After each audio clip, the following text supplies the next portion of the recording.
ஆனால் கடந்த 2 நாட்களாக நான் பார்க்கிறேன், சில உறுப்பினர்கள், நான் முன்னணியில் அமர்ந்திருக்கின்ற மூத்த உறுப்பினர் நான் குறிப்பிட மாட்டேன், பின்னாலே இருக்கின்றவர்கள் தங்கள் இருப்பை காட்டிக்கொள்வதற்காக இருபுறமும் மேலே ஏறி வந்து எல்லைகளை தாண்டி இருக்கைகளை தாண்டி வந்து தாவி குதிப்பதும் கையை நீட்டிக்கொண்டு ஓடி வருவதும் தகாத வார்த்தைகளாலே காதுகள் கேட்கக்கூடாது, இந்த அவையில் கேட்கக்கூடாத வார்த்தைகளை ஒருவருக்கொருவர் வார்த்தைகளை வீசிக்கொள்வதும் மிகுந்த மன வருத்தத்தை எனக்கு ஏற்படுத்தி, பார்க்கின்ற மக்களும் இதை பற்றி என்ன நினைப்பார்கள் என்ற கவலையும் எனக்கு இருக்கிறது.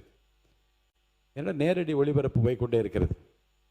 இதில் சாதாரணமாக மிக அமைதியாக இருந்த, நான் பெயர் சொல்ல விரும்பாத ஒரு உறுப்பினர் கூட, இன்றைக்கு பேரறிஞர் அண்ணாவின் பெயரை தாங்கி இருக்கிற அந்த உறுப்பினர் கூட இன்றைக்கு முதல் வார்த்தை அவர் வாயிலிருந்து வந்தது. நான் நினைத்தேன், இவர் கூட இப்படி பேசுவாரா நினைத்தேன். அப்புறம் இந்த பக்கம் பார்த்தால் அதே வார்த்தையில் திருப்பி வார்த்தை வருகிறது. முன்னாலே வராதீர்கள் என்று சொன்ன பிறகு நம்முடைய உறுப்பினர் ஆஸ்டின் அவர்கள் இருக்கை விட்டு எழுந்து வந்து இன்னும் அந்த எல்லையை தாண்டுவாரோ என்ற கவலையில் நான் ஆழ்ந்து கொண்டு இருக்கிற அளவுக்கு வருகிறார். நான் எதை சாதிக்கப் போகிறோம், இது எதை நோக்கி இது போய் கொண்டிருக்குது, எண்ணத்தையும் உங்களுக்குள்ளே நீங்கள் வைத்துக்கொள்ள வேண்டும் என்று நான் கேட்டுக்கொள்கிறேன். இது முறை அல்ல.